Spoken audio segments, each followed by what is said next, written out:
The paper today is LLaVA-OneVision-2, Towards Next-Generation Perceptual Intelligence, published in May 2026 by Glint Lab, AM for Health Lab, and MVP Lab. Welcome to AI Paper Slot. Hey everyone. Yeah, we have a really fascinating one today. So imagine a security camera staring at an empty hallway for an entire hour, and then suddenly a window shatters. Right now, our most advanced AI models are dedicating the exact same amount of computational brainpower to 59 minutes of empty space as they are to that single, 1 second of exploding glass. Just a massive inefficiency. Exactly. So today, we are looking at a paper that actually fixes this absurd inefficiency.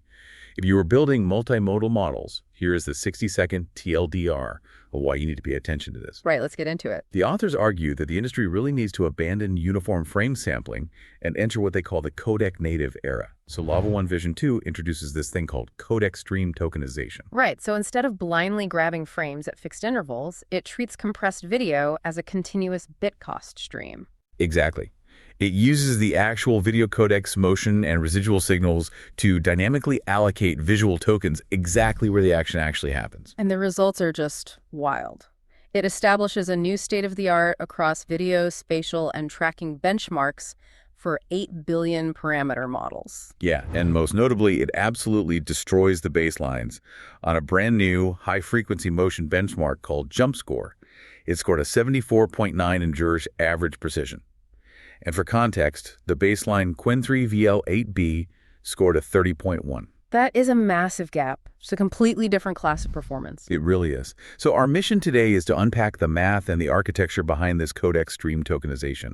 We're going to dissect their massive 4-stage training stack, and then we'll explore the crucial trade-off between codec-driven allocation and traditional frame sampling. Sounds like a plan. Let's start by defining the core problem. Why is uniform frame sampling suddenly such a bottleneck for perceptual intelligence? Well, to understand the bottleneck, we have to look at the mechanical reality of how almost every large vision language model operates today. Whether you look at uniform sampling or even, mixed resolution approaches, the underlying mechanism is basically reductive. Models are taking a continuous temporal stream, the video, and reducing it to a static flipbook. Just extracting decoded frames spaced evenly over time. Exactly, and they just do that to satisfy a strict token budget. But, video is not a sequence of static images. It's a highly correlated, predictive stream of data. So by sampling uniformly, the model just ignores all of that. Totally. It entirely ignores the continuous spatial structure and those underlying motion dynamics that exist between the actual sample points. Okay, so if a glass falls off a table and shatters completely between, say, frame 10 and frame 11, the model is completely blind to the actual event. Yes. It just gets an input of an intact glass, and then its next input is a pile of glass on the floor. Exactly. The perceptual transition is just lost entirely. So the model basically has to hallucinate or, guess the physics of what happened in that unobserved gap. Which seems like a terrible way to handle it. It is. Furthermore, it is a massive waste of the transformer's token budget. Going back to your security camera scenario uniform sampling, allocates tokens based on elapsed time, not on semantic importance. Right, because 5 minutes is 5 minutes to a uniform sampler. Exactly. It forces the self-attention mechanism to process thousands of tokens representing an unchanging hallway, which just dilutes the model's focus when it's finally evaluating the few tokens that actually contain the shattering window. It's an incredibly inefficient way to distribute attention. But the solution the authors present relies on a piece of tech that has, frankly, been sitting under our noses for decade. Oh, absolutely. Video codecs like H.264 and HEVC. Right. These codecs already do the heavy computational lifting of finding temporal redundancy. They split video into I-frames, which provide the global context, and P-frames. Yeah, and the P-frames only encode the interframe variations using motion compensation and residuals. Let me pitch an analogy here to make sure we're getting this. Is this like trying to summarize a book by blindly reading every 10th page versus reading a summary where someone has explicitly highlighted only the sentences where the plot actually changes? That analogy maps perfectly to what is happening at the data layer, yeah. LLaVA-OneVision-2 relies on what the authors call bit cost dynamics to define adaptive temporal groups. Bit cost dynamics. Yeah. When a video file is compressed by an algorithm like H.264, the codec inherently uses more data, meaning a higher bit cost to encode complex, unpredictable motion. So if the hallway is empty, the P-frames are tiny because nothing is changing. Exactly. The residual data is near zero. But the moment the glass shatters, the p-frame size spikes because the codec has to encode thousands of moving shards. Ah, okay, so the paper uses the packet size of these P and B frames as a direct, completely free proxy for prediction bit cost. Yes, high bit cost guarantees high visual change. So instead of allocating tokens by elapsed time, the model allocates tokens based on this evolving bit cost profile. It densifies around the action. Exactly. The token budget automatically densifies around perceptual transitions, those highlighted sentences in your analogy, and thins out over predictable, static intervals. Okay, we've established the why, but the how is where the engineering gets incredibly dense. Yeah. I mean, how does a transformer actually ingest a dynamic codec stream without losing its spatial mind? Well, the foundation relies on a native dynamic resolution OneVision encoder. The authors basically augmented a standard vision encoder with a codec adaptive attention interface. Right. But the really crucial design choice here is their use of windowed attention. Because standard global attention would just blow up the memory, right? Exactly. In standard global attention, every token looks at every other token, which creates an exponential memory bottleneck as the video gets longer. By using windowed attention, the encoder restricts its computational focus to local neighborhoods of pixels. Oh, so that allows for highly efficient local computation while preserving the native high resolution of the visual evidence. Yep. They completely bypass the standard practice of resizing, cropping, or, heavily distorting the input just to force it into a rigid context window. Okay, I want to challenge the spatial integrity of this approach, though. Yeah. If the system is ripping salient patches from different p-frames based entirely on motion residuals, doesn't that just completely scramble the spatial layout for the language model?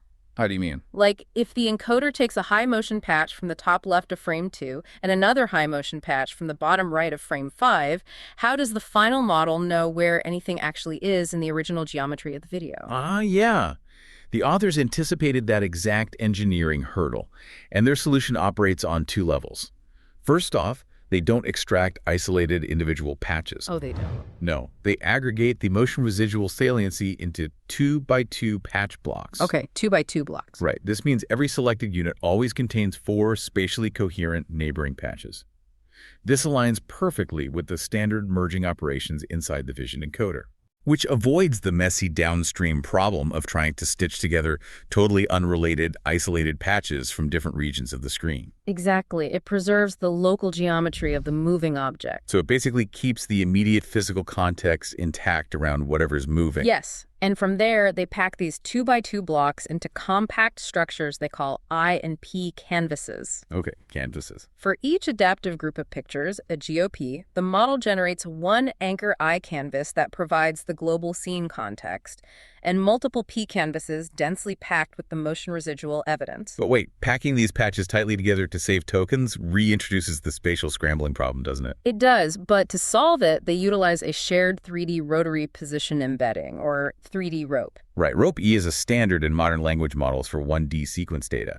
But how does projecting it into 3D solve a fragmented video canvas? So think of 3D rope-E like a game of spatio-temporal battleship. Instead of just knowing a token is, say, number 5 in a sequence, 3D rope-E stamps every single token with an absolute mathematical coordinate. So it gets a coordinate for its X position, its Y position, and its time position. Exactly.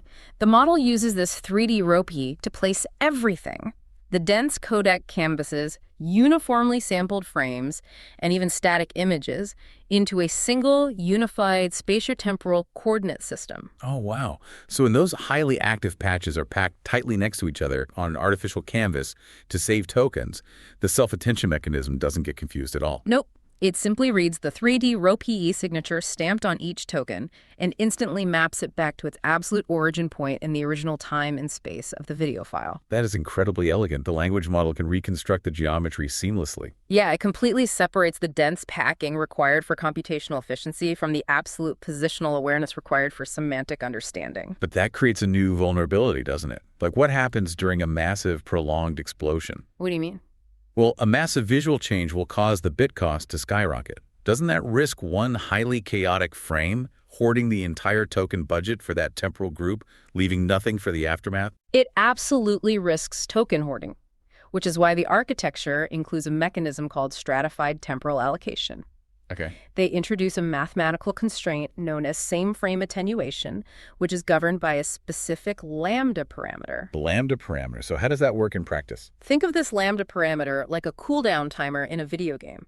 When the system ranks all the candidate patch blocks by their bit cost saliency, the lambda parameter geometrically penalizes any subsequent patches drawn from the exact same frame. Ah. So once the model grabs the most salient patch from the explosion in frame 10, the lambda parameter makes every other patch in frame 10 mathematically expensive. Exactly. Or, less appealing to select. So it essentially forces the model's attention to look forward in time rather than getting stuck staring at a single visual allowed event. That is exactly the function of the penalty. However, to prevent this cooldown timer from being too aggressive, they counterbalance it with a peak preservation term. Weighted by an alpha peak parameter, I'm guessing. Yep. This ensures that if a frame has a highly localized but critically important response, for example, a tiny, high-velocity projectile moving across the screen, it doesn't get washed out by the lambda attenuation. So the interplay between the same frame attenuation and the peak preservation ensures the peak campuses distribute smoothly and logically across the entire duration of the event. Perfectly said. Okay, so we have this highly complex, mathematically grounded codec space. But an architecture is only as good as the data it's trained on. You can't just feed standard YouTube videos and basic captions to a model and expect it to magically understand a unified 3D ropey coordinate system. No, definitely not. Training a model to navigate this representation requires a massive open supervision pipeline. How massive are we talking? We're looking at approximately 8 million highly curated, recaptioned video samples to build this capability. The authors structured the training as a progressive, four-stage recipe. Which is highly revealing of how you actually scale perceptual intelligence without breaking the model's attention span. Let's break down that stack, starting with stages 1 and 2. Right. Stages 1 and 2 focus on building the foundational mapping between visual data and language. The training mixes roughly 85 million image-text samples with millions of short, 30 to 90-second video captions. And in stage 1, the context window is kept deliberately small, right? Constrained to around 30 frames. Yes. The goal here is just basic object recognition and simple motion. Then, by stage 2, they inject large-scale instruction data and ramp the frame budget up to 60 or 90 frames. Which forces the model to start tracking basic temporal relationships, like understanding that an action at frame 10 causes a result at frame 50. Exactly. Progressive scaling is mathematically required here, because expanding the context window of a transformer too quickly causes memory allocation to explode, and the model loses its ability to track semantic threads. Yep. But stage 3 is where they really push that boundary. What happens in stage 3? Stage 3 pushes the system entirely into long-form video. The training data shifts to video instruction corpora covering 10 to 15-minute videos, and the context window is expanded to 384 frames. Oh, wow. So the model is no longer just tracking a ball moving across a screen. It's being forced to track complex semantic concepts, character arcs, and long-term causality across massive temporal horizons. Exactly. And then we hit stage 4, which is really the defining phase of the paper. This is where the standard video training ends and the codec native training actually begins. So what shifts in stage 4? Well, the authors re-encode the long-form videos through their variable length GOP codec pipeline at high frame counts, but they also introduce a massive 4 million sample spatial corpus. The LLaVA-OneVision-2 Spatial 4M dataset, right? Yes, that's the one. So those building models, this is MOLMO2 style spatial supervision. It is not just about writing a text summary of a video. It is about dense 2D and 3D pointing, tracking, and mapping pick-and-place trajectories. Precisely.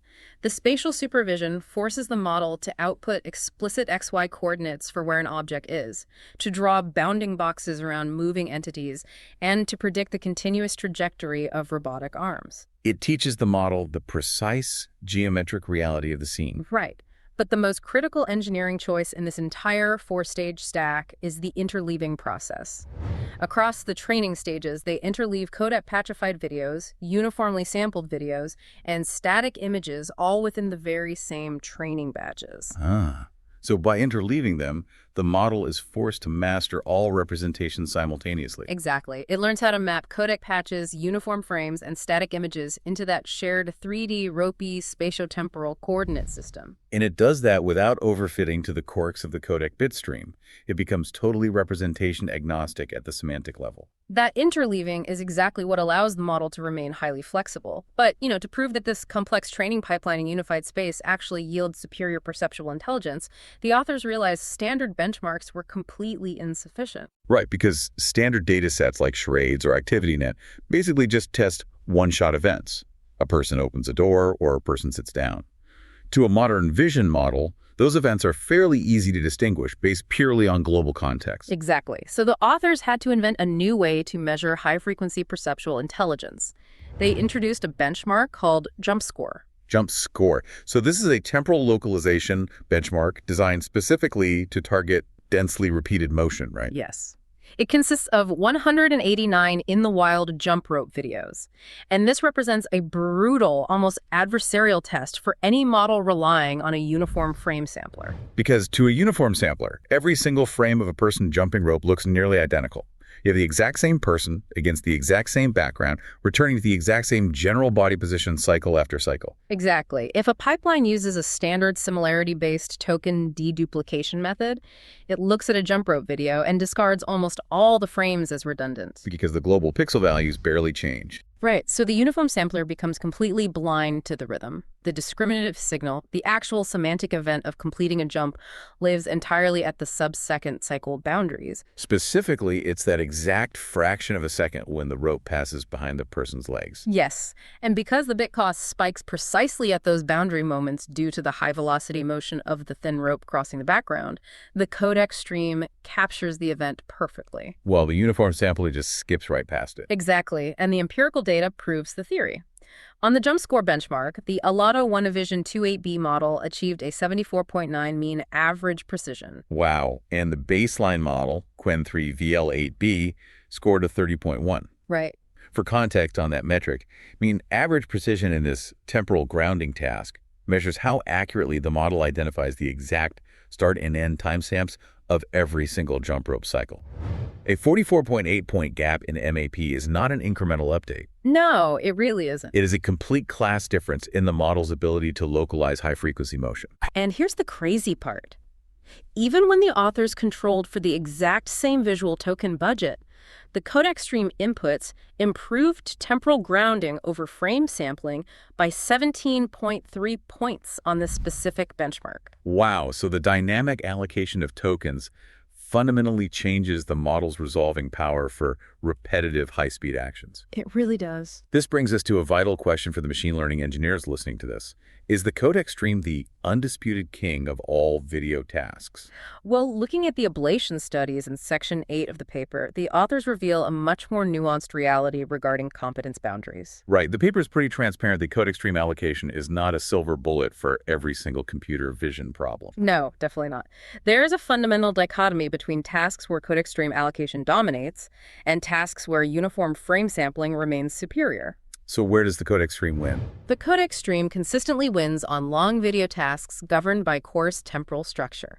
If the deployment requires event understanding, temporal grounding, event ordering, or salient retrieval over long horizons, the codec approach is superior. Because it massively expands event-level coverage without blowing up the context window. Exactly. It concentrates all its tokens on the transitions that define the boundaries of those events. But frame sampling still holds ground when it comes to detail-sensitive queries. Yeah, frame sampling wins when the decisive visual cue is static, when the object is spatially microscopic, or when the task requires dense trajectory continuity. So if a model needs to predict future physics, or analyze subtle dyadic interactions like facial expressions between two people, dense frame observations are better. Yeah, or if you need to estimate a highly continuous, unbroken motion trajectory, frames preserve local texture and frame-to-frame continuity. The Codec-stream drops too much static background information that might be crucial for those highly continuous tasks. Let's apply this to a real-world engineering decision. Imagine building a robotics vision model where the task is to track a tiny, slow-moving defect on a manufacturing conveyor belt. Okay, yeah. Frame sampling is still the best bet because the bit cost variation of that microscopic object moving slowly is going to be far too low for the codec to register as a salient event. And the model needs dense trajectory continuity to guide the robotic arm. Right. But if the application is searching an hour of security footage for the exact moment a car crashes into a wall, the Codec-stream is going to find it instantly. because that crash generates a massive bit cost spike that acts as a beacon for the model's attention. That scenario perfectly encapsulates the core trade-off: coverage versus resolution. Right. The Codec-stream provides immense temporal coverage by intelligently skipping redundant data, while frame sampling provides the uncompromising frame-level evidential resolution required for subtle, continuous tracking. And because LLaVA-OneVision-2 interleaves both methods during training, it basically grants engineers the flexibility to route their data through whichever representation best fits their specific deployment constraints. Exactly. It gives you the best of both worlds depending on what you actually need. So to sum this up, LLaVA-OneVision-2 represents a foundational shift away from heuristic, arbitrary token compression, like simply dropping every nth token to save memory, toward a mathematically grounded representation based on how digital video actually works at the compression layer. Right. It leverages decades of signal processing research that is already natively baked into the MP4 files we use every day. When connecting this shift to the broader trajectory of artificial intelligence,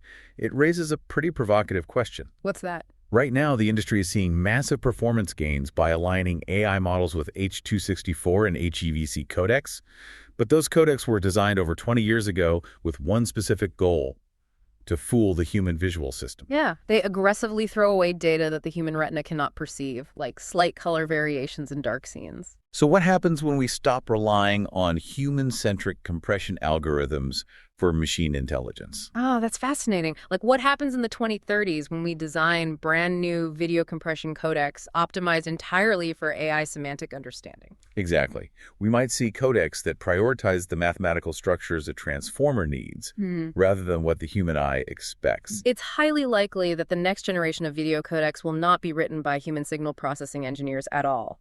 They'll be learned, generated, and optimized by the AI itself to maximize its own perceptual intelligence. Completely bypassing the human visual system altogether. An AI rewriting the fundamental algorithms of video compression, just so it can perceive the world with greater clarity. It's wild to think about. We will leave you to mull that one over. Thank you for tuning in to AI Paper Slop. Stay technical, keep building.